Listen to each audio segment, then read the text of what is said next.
Right. Good evening. This is MC MoHagani Magnetic. I'm here with Valerie Miner, author of Bread and Salt, and I'm so excited and elated to be doing this interview. Valerie Miner was my first year mentor in the creative writing program and literary arts program at the University of Alaska Anchorage, which was like about 3 years ago now.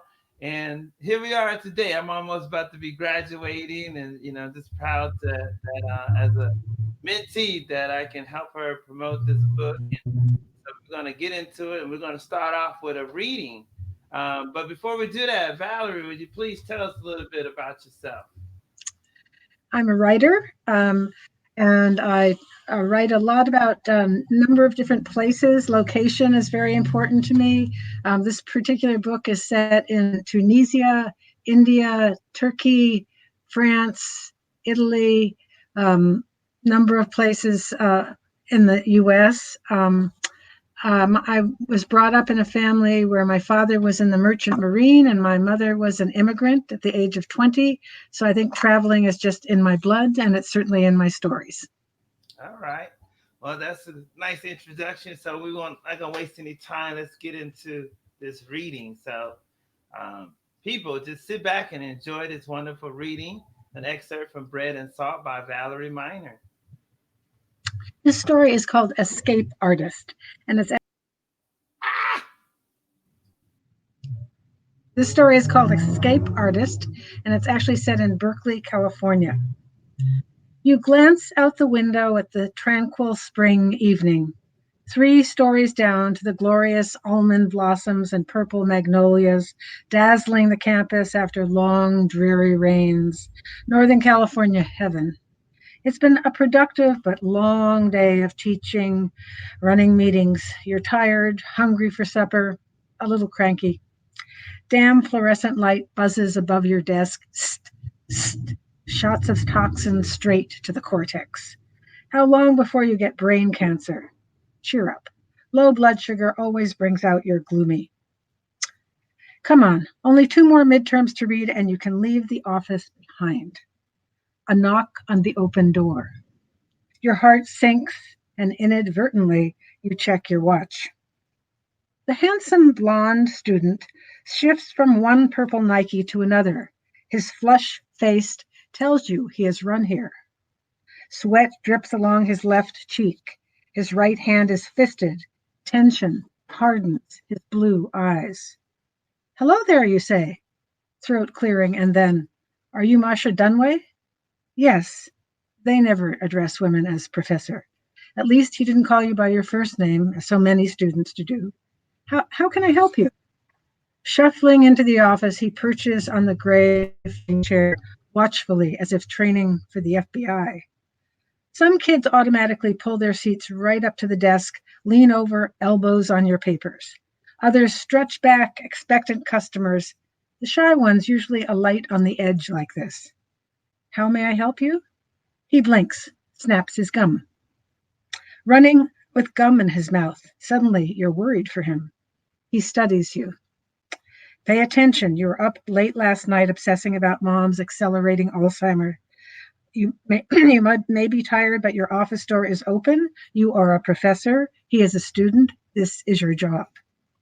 Closely, he inspects the walls. It's almost comical, as if he's casing the joint. A fairly straight kid, he looks more Ivy than Berkeley. You don't recognize me, he says, deadpan, bold. You troll through a mental album of former students. There is something familiar about the kid, but you can't quite place him. Another knock. Your favorite colleague Milt pops his head in the office. Finished at salt mine for the day. Don't stay too late. Again. Yes, Uncle Milt, you laugh. He looks over at the student who is staring at you and slits a thumb across his throat, subtly advising you to send the kid away. You shake your head. Have a good evening, Milt. Seriously, Marcia, at the department party, Dana made me promise to kick you out of the office before dark. Duly warned, you note, hoping the student will pick up on the lateness of the hour. And Dana's right, it's not safe. Good night, Professor Weinstein. Say hello to Eva for me.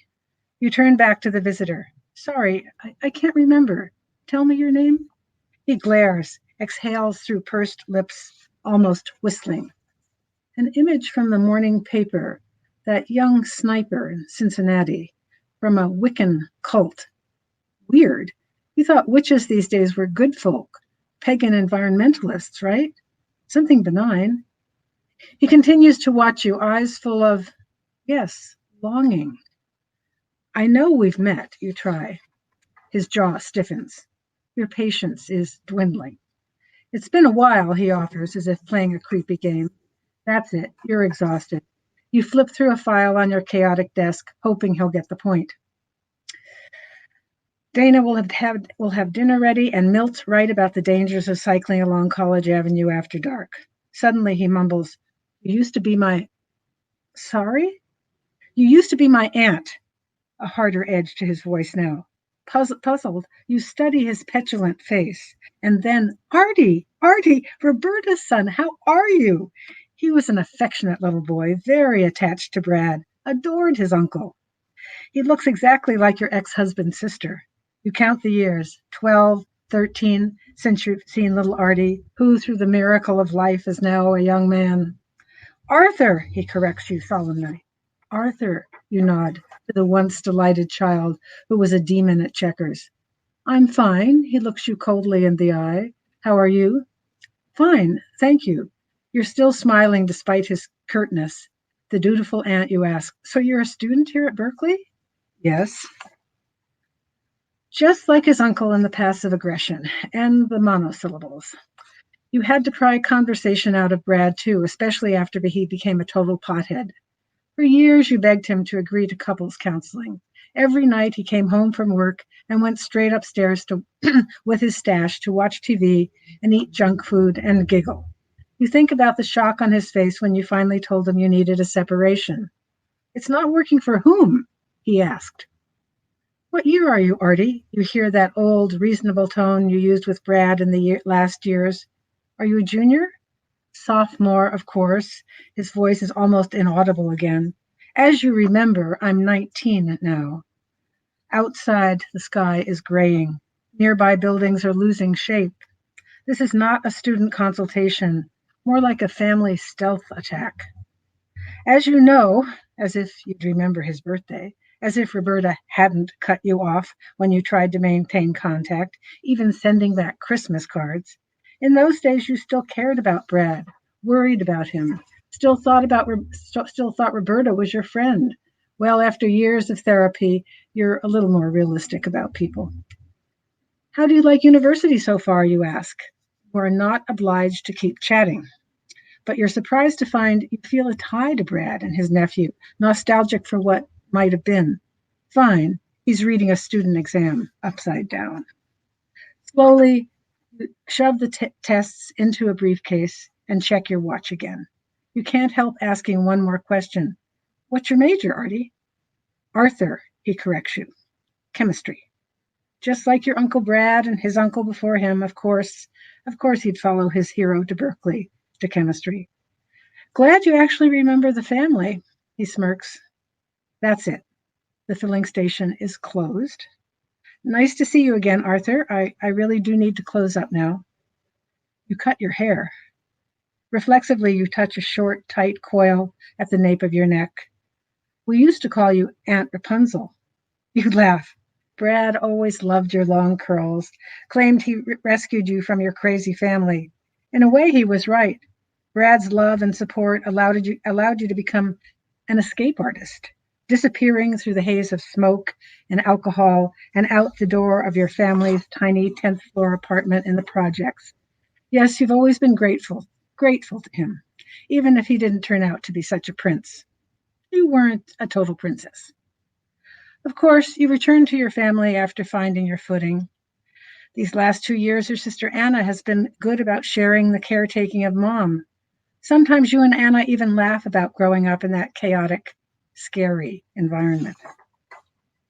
You still live it with that Dana person? What is the story? Did Brad send him? The times you tried to reconnect with Brad, you're still worried about his doping. He ignored your calls and emails. Your partner, he persists. Clearly, he didn't register the banter with Milt. Enough. My personal life isn't an appropriate topic for a student. I wish you well here. Are you still a feminist? Yes, of course. Mom knew it. She spotted it early. Knew what? This kid is full of odd energy. You are tired and hungry. It's ridiculous to feel threatened. Brad is too proud to have sent him. Arthur has come of his own accord. Imagine the whole family still being angry with you. But is it your fault that Brad has become a recluse, that for years he smoked too much dope to hold down a job? Obviously, divorce was a good move for several reasons. And I see from your posters you're still into radical politics. That hasn't changed. Clara usually comes to empty the waste cans by now. Why is she late tonight? The sky is already plum colored. If you worked in a bank, you'd have a discreet button to push. Look, Arthur, it's late. Is there some way I can help you? The little towhead ate all the wedding cake left on people's plates. He stared at Brad with gigantic. Sorry, he stared at Brad with gigantic, admiring eyes. His uncle, the handsome, gallant groom. Since Artie's dad died, Brad had become both father and uncle. You think about the time you raced Artie to the hospital 2 years after the wedding when he got anaphylactic shock from a bee sting. No, he says in that flat voice. I just came to see the person who used to be my aunt, out of curiosity. Let it go, Dana would tell you. Breathe. But the cordial aunt intervenes. Drop by again if I can be of any help. He looks at you vacantly. You stand. Slowly, he rises, then leans back against the faith-ringgold print, hands in his pocket, sweaty head on the last syllable of her name. Of course, it's preposterous to think he'd pack a gun. Still, he could have a knife. You are losing your grip. Stop it. You tried with Brad. You really did. Where the hell is Clara? His eyes lower. Goodbye, then. He sounds downcast. Goodbye, Arthur. Thanks. Pardon? For saying goodbye. I always did wonder where you went. He turns, walks toward the door, then swivels, waving once. You see the 6-year-old kid clapping when you and Brad picked him up at the hospital. He hugged Brad as if he would never let go. As Brad drove to Roberta's, you cuddled Artie in the front seat, inhaling the antiseptic and sweat, grateful he was safe. You waved back, wistful for the people you and Brad and Arthur used to be. Standing at the door now, you watch him walk away. If It never occurred to you that Artie remembered you. After Roberta cut you off, Brad ignored the calls and emails you tried to detach. Now you feel both guilt and sadness for one more loss in Artie's life and yours. He's strolling down the corridor in a deliberately schlumpy gait that reminds you of his uncle, who used to be your husband. What a relief to have the current version of your life restored.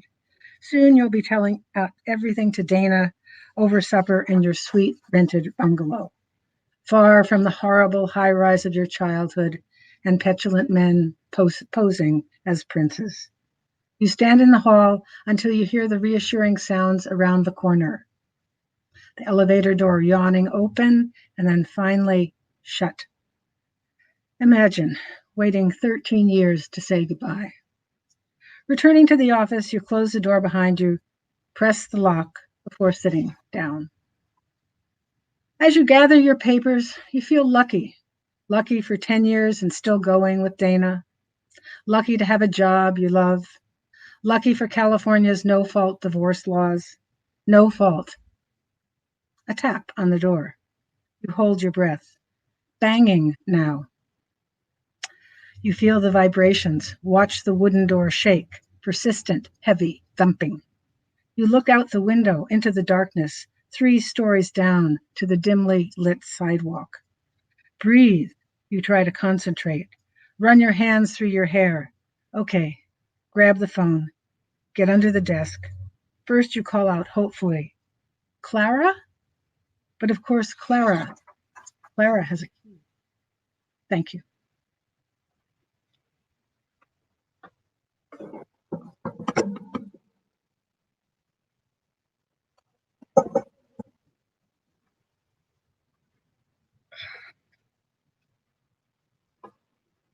I can't hear you, Mahogany.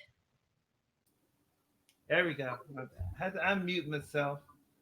I said I'm really thankful that you read that story. It's one of my favorite works in this book. Yeah, it's a better view.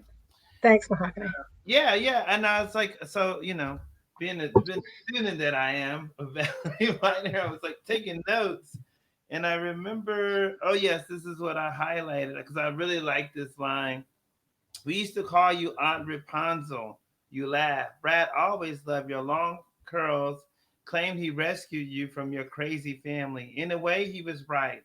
Brad's love and support allowed you to become an escape artist, disappearing through the haze of smoke and alcohol out the door of your family's tiny 10th floor apartment in the projects. Yes, you've always been grateful to him, even if he didn't turn out to be such a prince. We weren't you weren't a total princess. I like it, and it was interesting. Is like Brad. I mean, of course, I guess he didn't start out that way, but over the course of this marriage, he becomes a pothead. You know, so it's like it's really funny. So I really, really like that. I like how these stories, especially this one, is such a great sense of place. And then what's the other story I was thinking of too? Were they on the cow train? I had to Oh look yeah, that up. Yeah, it was yeah. the cow train. It's called Incident on the Tracks. Yeah. Yeah, incident on the tracks, and it was where is that quote? I mean, it was just this lovely like passage in which like the people are on the train and they all like in their own spaces and everything, and it really brought me back to living in cities and being in places where you have these subways and these trains. So, and this story does that has a great sense of place, no matter where it takes place in the world, whether it's Tunisia, whether it's California. It's just a wonderful, wonderful story. So we have a few questions here, and we're gonna put the first one up on the screen. How's that? What inspired you to write this book, Bread and Salt?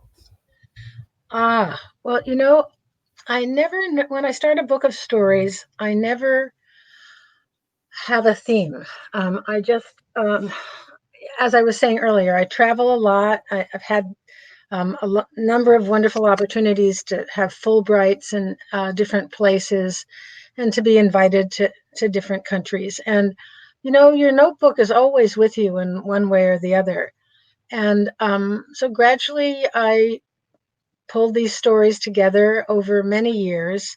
The way that I write is I write, be writing a novel and send it out to colleagues to read. And while they're reading it, I'll write a short story. And eventually I have a book of short stories. And the title story, Bread and Salt, is set partially in Tunisia and partially in Paris and partially in Boston. And I was motivated to write this story because of a time I did spend teaching in Tunisia, and it was coincidentally the same year, and actually the same. I ended my teaching on the same day that the Atocha station was blown up in Spain by North African militants, and I wanted to explore what it was like to get to know people in Tunisia, people who were militant activists who believed in violence as a force for social change, but also getting to know people who were activists and homemakers and so forth. And there's a phrase and that came up frequently in conversations after I'd have a meal with somebody, and they would say, we've now shared bread and salt. We will always be friends, or we've now shared bread and salt. We will never be enemies. And I think this is something that happens not only in Islamic cultures, but in other cultures too. So I wanted to, when I looked at all the stories in the book, they were essentially stories of reclamation or reconciliation or reunion or forgiveness, of people coming together with bread and salt. And so I named the book after the novella, and the novella kind of set the theme for the stories. Yeah, I like that whole idea of so much like conversation around food, breaking. And I remember a friend of mine used to call it, "Oh, we're gonna sit down and break bread together," and that was our time to like come together as friends, as family, and discuss and be there in the moment with one another. So I really love that analogy of breaking bread. But the salt part, that's what I want to know. Because like sometimes to me, like salt is just such a bitter thing. I mean, bread can be sweet, and salt is, salty. There's a lot of sodium involved there.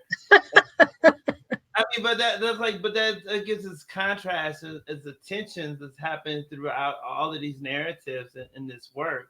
Is that I was reading some of the reviews and said it's a really quiet work. It's great for quarantine and for the pandemic. Yet there is tension in these stories, in these characters, and just like in the Escape Artist, here this woman, this teacher, professor, an old student, not sure what this student wants, the student's intentions are, and then to find out that that's the child, or the her nephew from a former marriage, um, complicates things, and then that relationship is complicated in itself. Um, I think you kind of like answered to tell a bit about the book.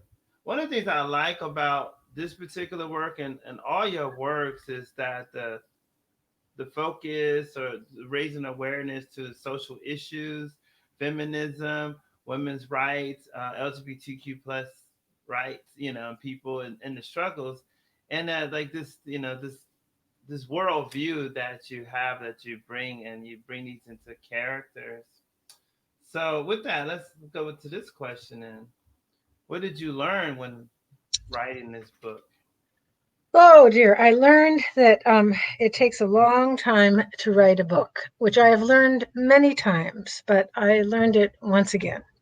Um, uh, I learned that the stories of people, these stories are about people in different parts of the world, and in almost every one of them, there's um, a character who is of European descent.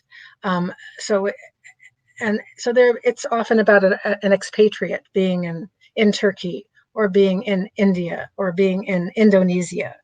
Um, and One of the things that I learned is that it's so easy in some ways to make friends with people, um, because there's so much people have in common that they really don't know about. And once people start opening up about family or ideas or hopes or failures or sadnesses, uh, you realize things are so universal. And as I said, one of the themes of the book really is salvage, what we can salvage from the difficulties in our lives, and what we can celebrate about the joys in our lives and hold on to. And I found that in my own experience traveling, that it was pretty universal, that those themes are really cross continents and probably cross galaxies. I don't know about the galaxies, but pretty sure. Across galaxies. Yeah, as you know, I like to write about get into fantasy and deal with altered realities and spaces. And so I'm glad you brought that up. I really, someone asked me this too. I mean, I'm just really starting my writing career, but someone asked me about how long does it take to work on a book. And I was telling them, I said, well, before this program, I thought one draft was enough. And here I am with the Mad Fantastic 2098 and about to start the ninth draft. And like, wait a second, I think there's two or three more drafts after this. And but I talked to one of my other friends that used to be a former student in the program, I think Martha Moore. She was like, just finish your project, Mahogany, and graduate. It's like, don't worry about it. Like, yeah, you got a point. Let me just stop right there, because I was like wondering, like, where do you stop writing a novel after you've gone through so many drafts? And that's one aspect of it. But then I also learned too that some narratives, I was with some books take years to write. Yes. Because of the experience that is there, and the life that is happening. And clearly in Bread and Salt, there's this life that's going, and the author, or the narrator in this particular case, is experienced in travel in the world and stuff. So this perspective is there. But those are things that you only get like through living. I have a work. I don't have a real title for it yet, but it's my Big Mama's Gumbo Poetry. So my grandmother, she taught me how to make gumbo. So, and she passed away a few years ago. So every time I make a pot of gumbo, I always write a poem with it. Now, Hmm. mind you, I only make this dish like two or three times a year. So when I do talk about it, it's like it's a growing body of work, and in recognizing that some works do take longer to cultivate and groom, and sometimes it's a matter of just your experience and growth in that. So, which is, yeah, go ahead. Yeah, I was going to say that the business about rewriting, I find it's so helpful to have a writing group and to share my work with other people. So after I write, in fact, I met with my writing group for a couple of hours this morning, and I'm on the fifth draft of a new novel. And they had great ideas about this chapter. On one hand, I didn't want to hear them because I didn't want to do any more work on it. But on the other hand, I was so excited that they saw things that I didn't see. And so one of the things that I feel about writing is that it's a social project from beginning to end. I mean, I feel we're all part of a kind of collectivity, imaginative collectivity of writers and readers. And, my stories come from the world in which I live. I hope they reflect the historical moment, geographical place, as you mentioned. But then they get read by people in process. Often there are about 20 people who read a book over the different drafts, and then they go out to the world. And I've often had the experience of talking to a class, and if there'll be 20 people in the class and me, that means basically there are 21 copies of the book. There are 21 versions of the book, because again, it's a social interaction. What you get from the book and what she gets from the book and what they get from the book is going to be different, and it's fine that it's all different. Right? Does that factor into, when you're creating a work, or you move into that stage of publication? You've written this work. Are you concerned? Do you think about what the readers will take away with it or not? Do you write for readers, or do you write for self? Or Well, I definitely have a sense that I'm writing for people, but like I said, I feel that it's part of a imaginative collectivity, and I don't try to define those people. I feel pretty sure that a lot of Trump supporters wouldn't be fans of this book, but I do have one friend who's a Trump supporter who loves this book. So you can't cut people out. I think that's a really important thing. You can't cut people out. this is true. This is true. And I think too, at the same time, as a writer, it takes place to get to a work. I think as a reader, it takes a certain, because we all bring something to that. Like you just saying, there's 21 people in the room, including you. That's 21 versions of that work, and we all bring something to it. When we sit down to read, I'm like, what do I know about bread and salt? I really don't eat bread too much. Try not to do too much salt. I got extra salty T-shirt on today. That's what I'm bringing to the reading. So whether these people are aligned politically, culturally, or not, maybe not. They're not they're not ready for this work yet, or Right. or it's not applicable to their lives at this time. And I wanted to go back to your question about bread and salt because I didn't answer it very well. And I think that the whole idea is that bread represents nourishment so that Mm, you won't be a stranger is not hungry. and that salt represents flavor, and and add something to the nourishment. I think that's essentially, what the derivation is. And I want to say about that idea about the 21 people in the room. It reminds me of the fact that the wonderful Andromeda Romano Locks, who used to teach in the University of Alaska graduate program, has started this group called Authors in Pajamas. If you just look up Authors in Pajamas, and a group of us who are among the authors in pajamas have agreed to visit book clubs virtually, so basically anywhere, who agree to buy our book through bookshop.org, which basically serves the independent bookshops.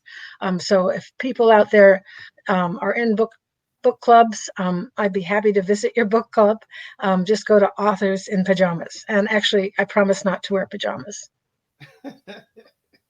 Well, I mean, we're quarantined, so I mean, technically, a lot of people are going to work now in their pajamas. Uh, I've had friends who tell me, you remember, people used to say, "Oh, I had this dream last night that I was at work and I was naked." And I don't know how many times I've heard that, and like now here in quarantine, that the experience that a lot of people are having that experience. It's like, well, you're not gonna see me anyway, just an audio call, so just show up as I am. But then I've seen some stories where companies actually like are making sure people have on clothes to show up for virtual audio meetings. So it's a really interesting world we live in, the time. Let's see what else we have. Cause okay, you answered that question. Oh, literary pilgrimages, right? Like, um, to me, what that says, what resonates there is that I'm gonna take time as a writer. I'm going to like work on this book, or maybe I'm gonna write this entire novella or this entire short story in a space, a certain amount of space. I'm gonna journey off to some place to do it. To the tallest mountain in Alaska, which would be Denali. Yes, I'm gonna go to Denali and sit at the foot of Denali and write a book. Or I'm going to do some exploration at Denali to write my book. So, how does a literary do you have literary pilgrimages or gone on any yourself? Well, I think it kind of works in the opposite direction for me, that I go to a place because I've been invited to Finland or to Italy or to China. And after I've been there, um, I think back about the people that I met. And one of the gifts that comes from those experiences is that I start, of course, I do write, but I also read, and I read books by authors from those places. And it's a great education. I think Americans read too much material just written in English. And I wish that I knew more languages, but a lot of this work is translated, and it just expands your uh, consciousness. It expands your range of compassion. It makes you a better writer. It makes you more of a world citizen. On another level, when you say pilgrimage, I think back to when I was in my 20s, and I remember I decided to go to England because this is embarrassing in some ways, but all the literature that I read in college and university was basically English literature. There are occasional Irish literature, most of it by Anglo-Irish people, and 99% of it by men. And I somehow thought that I would absorb something about literature if I lived in London. And I have to say that I did absorb a lot. I had I learned a great deal. I loved living in London and Edinburgh. I co-authored a book with four other writers, a collection of short stories that were published as stories and then published as a book and then translated. And actually, today I found out they've been translated into Turkish. So, for me, it works kind of the opposite way. That things have an impact on me that I don't go to explore, but then when I'm there, I find these inspirations. Nice. I just had an essay. published in Mexico and translated into Spanish, and it's titled "Where's the Love in the Time of Corona." Now I don't speak Spanish. I don't even want to learn. But and I'm like so excited to have a work translated, and I can't read any and understand any of it. And like someone's asking, maybe people ask you questions like, "How do you feel when your works are translated?" Yeah. Well, I think you're lucky. Spanish is a great language to be translated in because so many people speak it, not only abroad but in the U.S. So it's a great thing. Yeah, congratulations. Thanks. It's just really exciting. Just it's really exciting. I think when works translate into other languages, I mean, sometimes maybe I don't know. Maybe meaning gets lost, and more meaning is found. I don't understand how that works for readers in other places, but it's really good.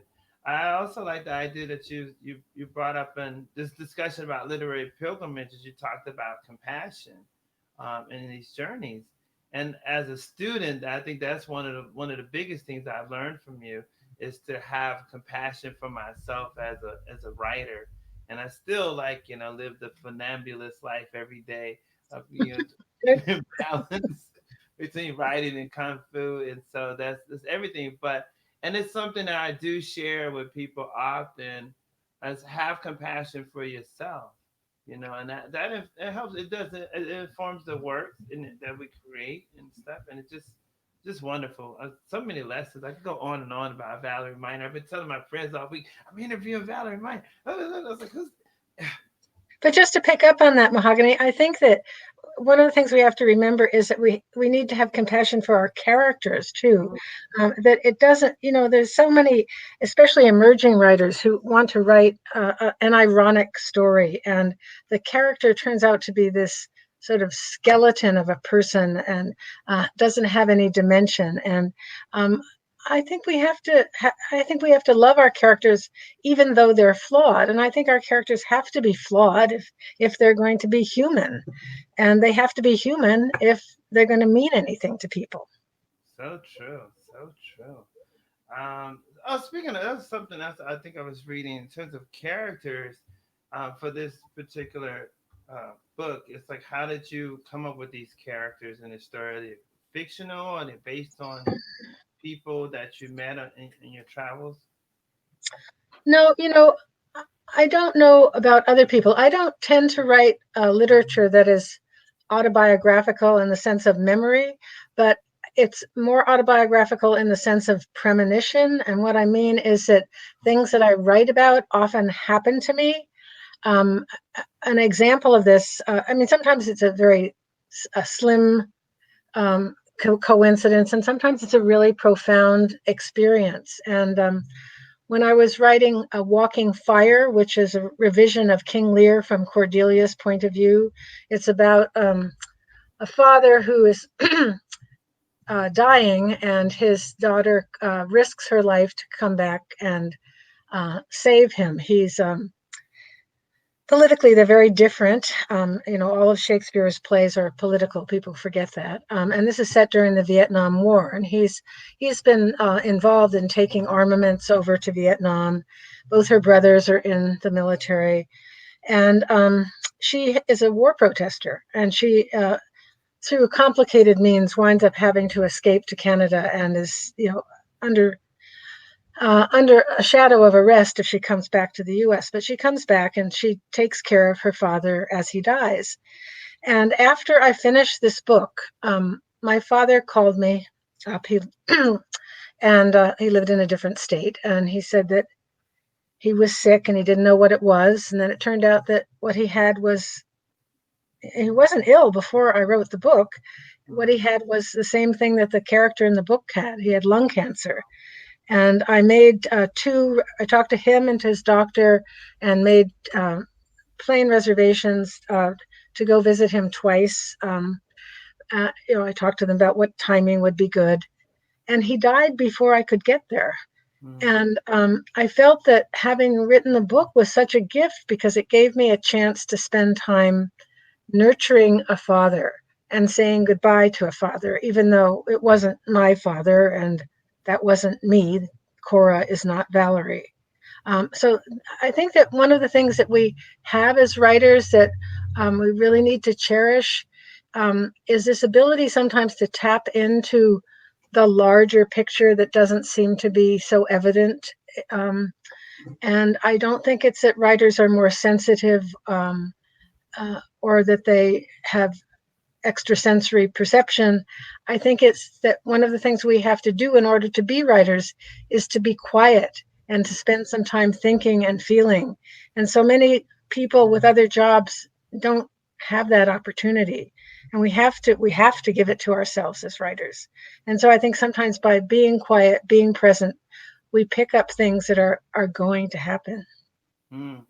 It's interesting because you saw the first draft of my novel, and I was thinking, oh my gosh, it's really prophetic mahogany, like because there's this character, some lady in the mask that I wrote about in 2000, like 17, and so here in quarantine, everybody has masks on, so it's like literally like some lady in a mask everywhere you go, and and that's something else. And I think the other interesting thing too, that in talking about bringing this back to the pandemic and the space that we're in now, is I was like, oh wait a second, no, I don't have the issues that other people are having with not being connected with people. I'm a writer. I like the isolation and the solitude, the quietness of everything, and I really enjoyed those first few weeks of quarantine when there was no cars on the street, nobody around, go into the grocery store, in and out. It's like, a lot of space.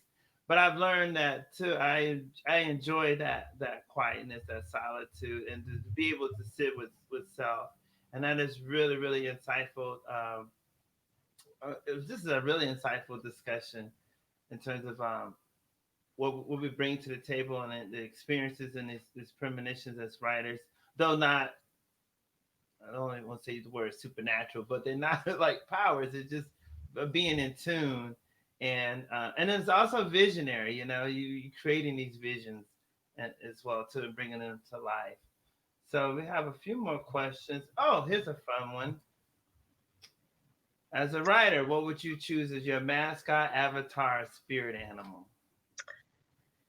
Well, I have an imaginary dog because I love dogs and I travel too much. But that's not me. That's just Bob. And Bob is a female dog, and I love Bob, and she's very economical, doesn't cost a lot to feed, never goes to the vet.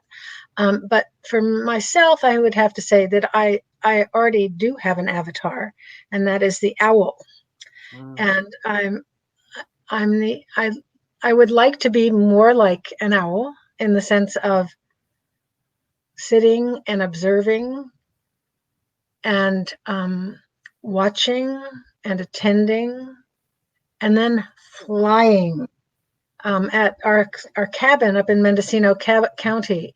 After dark, the bats come out, and after the bats come out, the owls come out, and you mm. see these gigantic wings going across the windows. It's so beautiful. Um, and the owl is also a symbol of wisdom, which is something I would also like to have.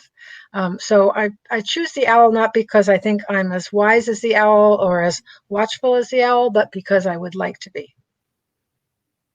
Yeah, I was just thinking. I like owls, but I was thinking, wait a second, I'm gonna answer this question for myself. I think mine would be a raven because Huh. I really enjoy the ravens. They're some ornery creatures, and they represent tricksters in a lot of Alaska Native folklore and everything. And I love playing with those kind of narratives. I would definitely see myself as a raven. And I got a couple of ravens, well, not in this room, but in my other shelf.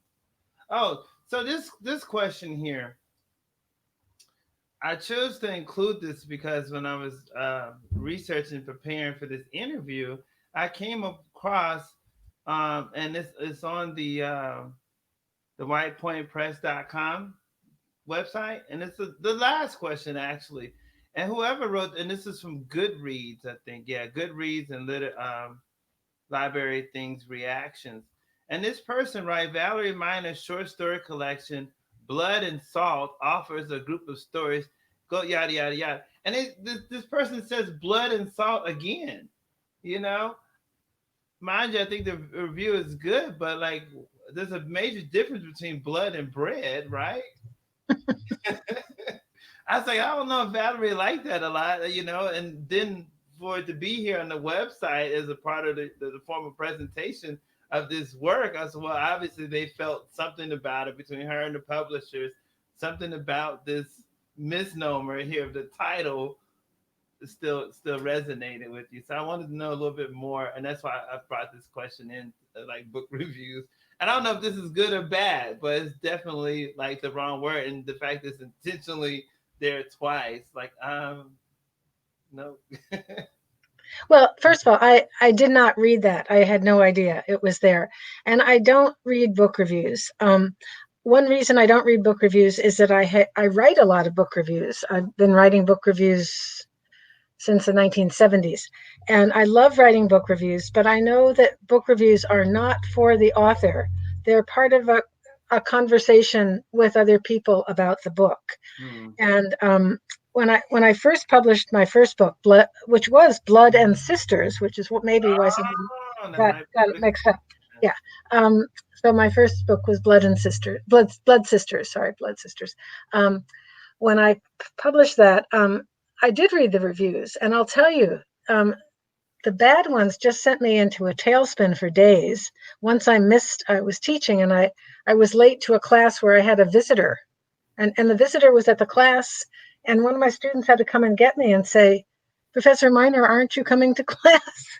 But I was still so wound up with this negative review.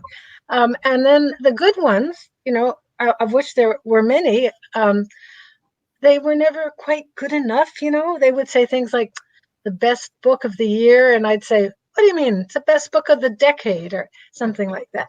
Anyway, what I find is that the most valuable reviews are the reviews that I get, which I've already mentioned, from those readers while I'm writing a book. So in the process of writing a book, as I said, I'll have 20 reviews from people. And like my writers group today, they gave me great ideas about the book. But a book review is no good to me after the book comes out. A book review is really helpful to me when I'm writing the book.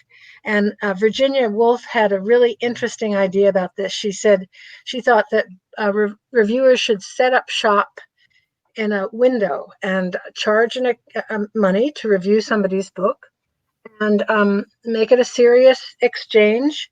And writer would get to ask questions, would get feedback, and that was that. And essentially, that's what we did in the MFA program, and it's what a lot of good uh, writers conferences and so forth do for people. Um, but that's different from a book review, which gets published after your book comes out. Right, right. So I totally understand that. I'm glad you brought up Virginia Woolf. So she's like one of your favorite writers. Are you asking, is she one of my favorite writers? Actually, this is heretical. As a feminist, I'm not supposed to say this, but no, I don't like Virginia Woolf's modernist fiction very much, but I do love her essays. Mm. She has a book called The Moths, which is fabulous. She has a number of essays that are just wonderful. I think she was a great prose writer, but her fiction doesn't move me. So okay, and I'm digressing here for a second. So, but does sometimes does these nonfiction works, do they influence or inspire or move your fiction in a certain direction by reading nonfiction? Does that help your fiction? Uh, Well, certainly I read about the world, and reading about the world in a newspaper or a magazine or something can provoke me to think about something, but I don't tend to read. I'd say that reading good nonfiction inspires me to write nonfiction. Mm. I wrote a book called The Low Road, a Scottish family memoir about my mother's family. And I I was inspired by not by any particular book to write that book. I was inspired by my crazy family to write the book, but I was inspired by the quality of the prose that I'd seen other people create. But I don't think nonfiction affects my fiction very much. Right. Okay, understand. So we have about 10 minutes left. So I want to ask this question here. Considering this interview is virtually taking place at the Writer's Block bookstore and cafe, do you believe in the writer's block? And I ask this, I guess it's metaphorical, because the Writer's Block is a place that we all love here in Anchorage, Alaska, and we come to know it as a very strong literary pillar in our community. And it's just a wonderful place to be. But therefore, we, virtually, so we're not actually on Writer's Block right now. But so that's kind of like why it's there. So let's talk a little bit about maybe some of your experience at the Writer's Block bookstore and cafe in Anchorage, Alaska, and also your experiences, if any, with Writer's Block. Okay, well, I love the writer's block. I knew Vered before she started it, and I think it's a great institution. It's more than a bookshop. It's a restaurant. It's a gathering place. It's a place where people exchange ideas, who do activism, and I know you do a lot of work there, Mahogany.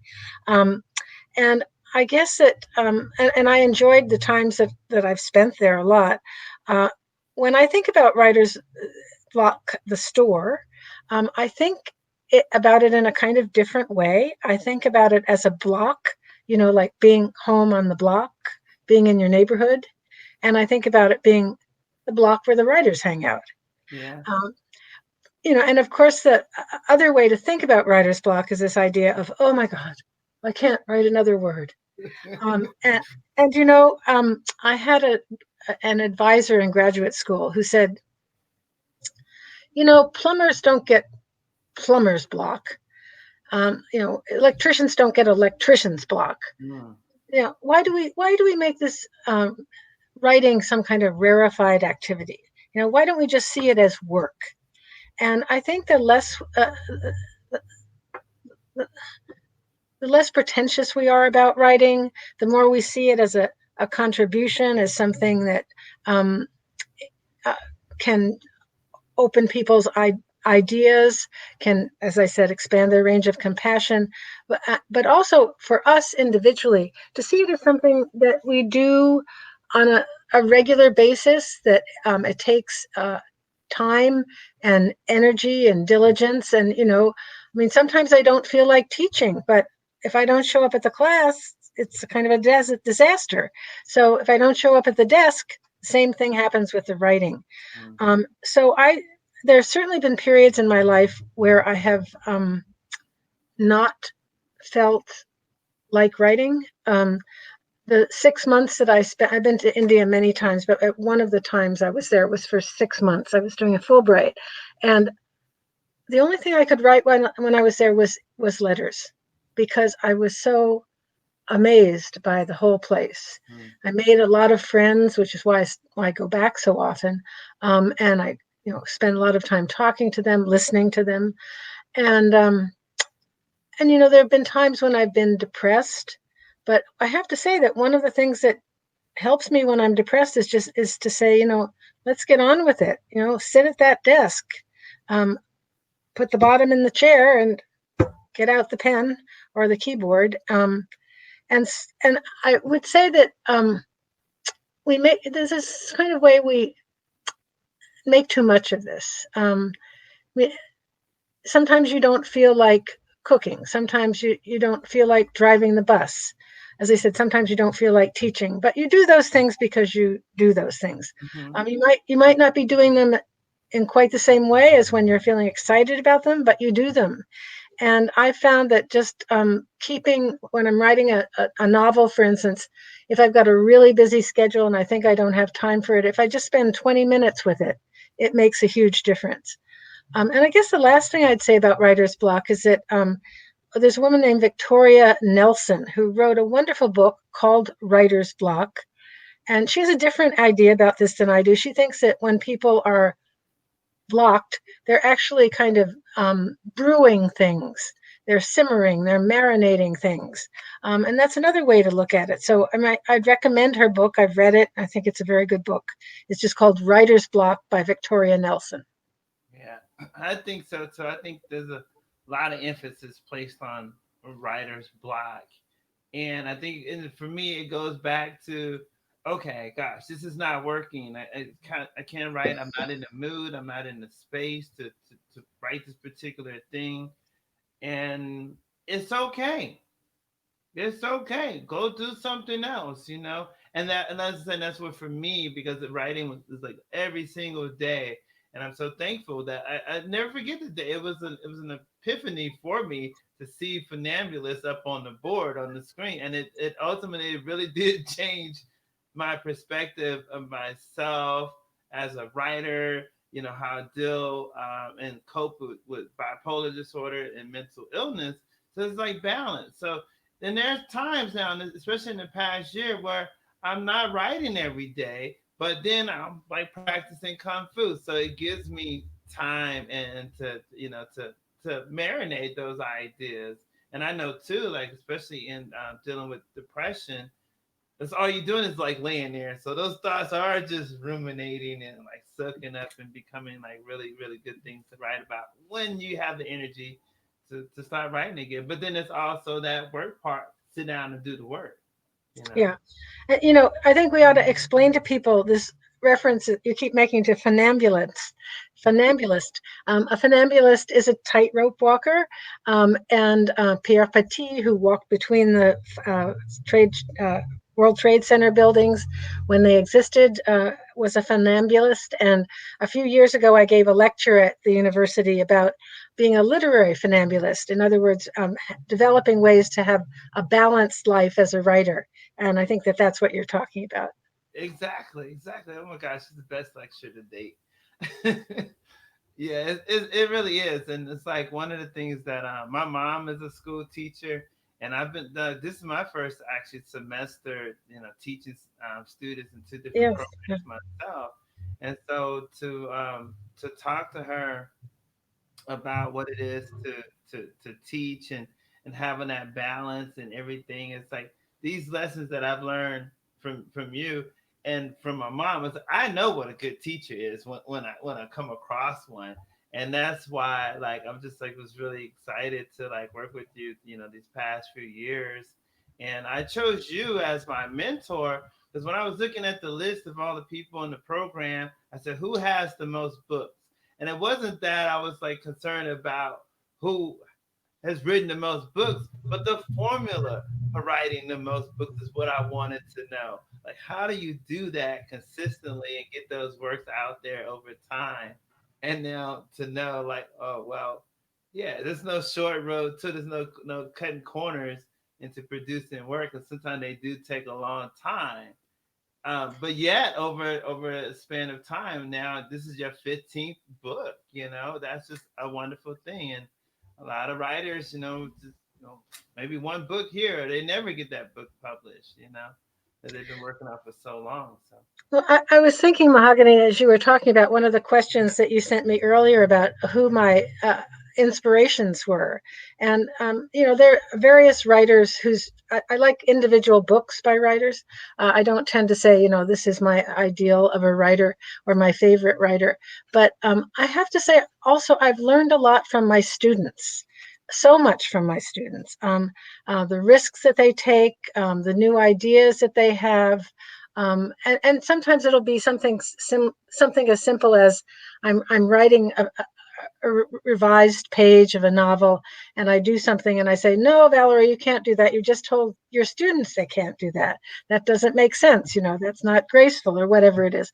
But just through the enthusiasm of students and the pluck of students, I've just I've learned a great deal about writing from my students. So I'd have to say, I don't have one favorite author, but my favorite authors are my students. right. Well, we're here. We got like a minute to go. I appreciate this opportunity and this conversation. This is really good on a October night. Yeah, lovely to see the trees color changing. Yes, yes. Is there anything else that you would like to say? Um, Well, I'm just so pleased to be back in Alaska, and I wish I were really there. and hope to come back next summer for the residency. Um, uh, I love Alaska. I've loved the program. It's been always great working with you, Mahogany, and it's very gracious of you to invite me to do this. Thank you so much, and thank you to the Writer's Block. All right. Yes. Thank you, Writers Block Bookstore and Cafe. This interview has been a part of Alaska Book Week 2020. So we're just like really excited to be a part of this wonderful experience that we have each year in Alaska, where we uplift our writers and our authors and the books that we create and produce. So we would like to thank Valerie Miner for stepping into this evening, this beautiful October night, and telling us about bread and salt and what inspired and pilgrimages and her process and the journey. It's just been a great opportunity, a great time with you, and I just want to say thank you once again. You have any final words? Thank you. You're welcome. Well, that concludes our interview and broadcast.